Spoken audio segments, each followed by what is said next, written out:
Don't miss out on important news. Our videos are being deleted. So if you don't want to be cut off from honest news, take a moment to sign up for our newsletter at newsletter.ntd.com so you don't lose access to NTD.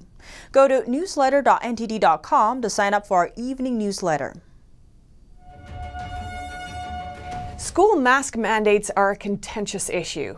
In some states, the choice is up to the local school board, while in others, masks are mandated by the state.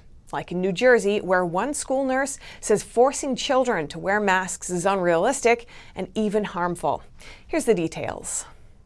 It's time. Take these masks off of my child.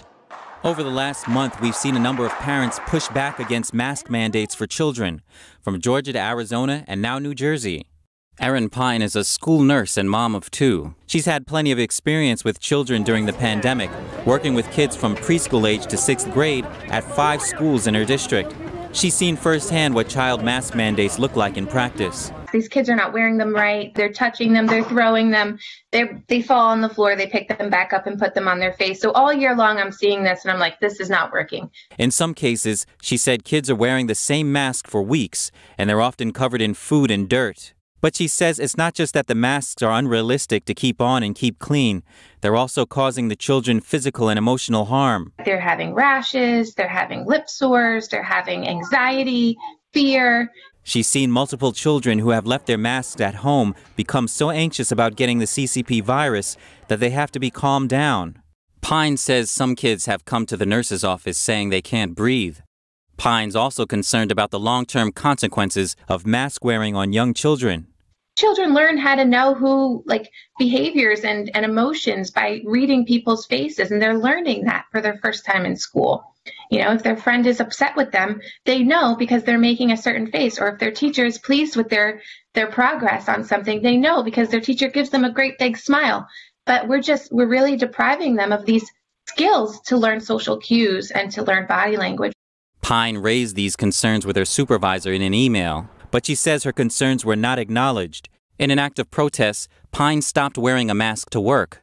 She was quickly suspended from her job without pay. I put my job on the line to help and protect these children, and that's what we are called to do. We need to really stand up and protect these children because they don't have a voice and they can't do this. They can't fight for themselves on this. Despite the school's response, Pine has received a huge amount of support from parents. On Monday, over 300 parents and children showed up at a school Pine worked at to support her and protest the mask mandate. The school board voted not to renew her contract, but Pine says there's a silver lining. My goal was to wake people up, to make people realize that we need to help these kids and give them a voice. And I think I've been successful in that so far. I think a lot of people are saying, yeah, she's right, let's do something. Pine says she hopes her actions encourage more nurses, doctors, teachers, and parents to do the same. And over 40,000 Chinese illegal immigrants are currently in the U.S. and awaiting deportation.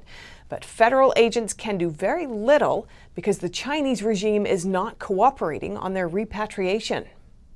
A State Department spokesman tells the Epoch Times that his department and the Department of Homeland Security, or DHS, are trying to deal with Beijing for refusing to cooperate with the U.S. to repatriate illegal Chinese immigrants. Immigration and Customs Enforcement, or ICE, have made 1,300 requests to Communist China since 2017, asking them to provide travel documents needed to expel illegal Chinese immigrants, but to no avail. In a January report, DHS estimates there are currently 40,800 of them, and ICE has to release more than 1,000 of them into the community. Many of the released immigrants are convicted for violent crimes.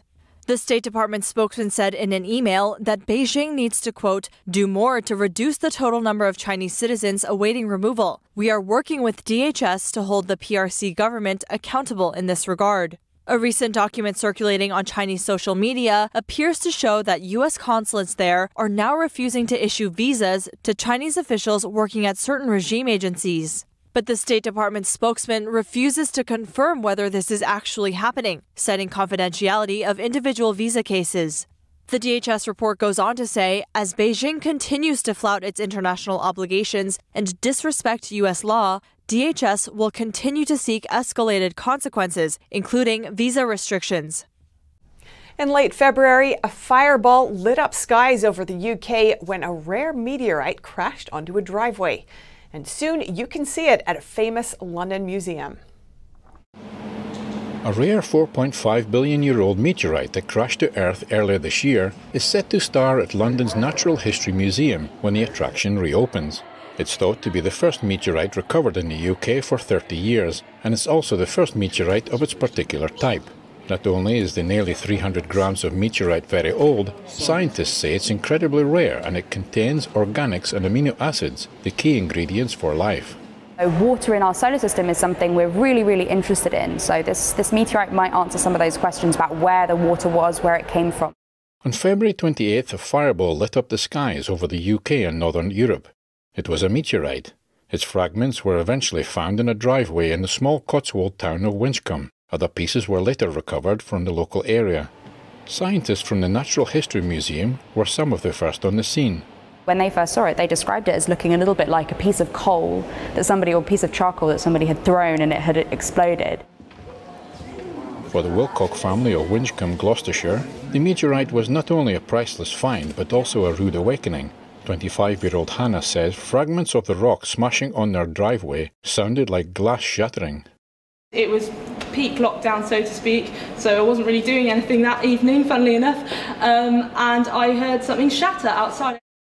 Hannah's parents have worked in education, so donating their extraordinary find to a museum was a natural thing to do. And we're just so lucky that we've got our little part in inspiring people through this meteorite, and we want it to be on show so that people can see it and be thrilled.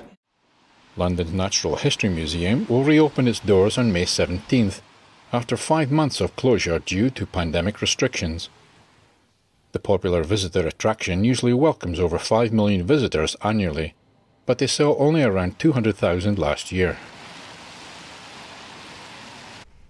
One cat seems to have taken advantage of one of its 9 lives.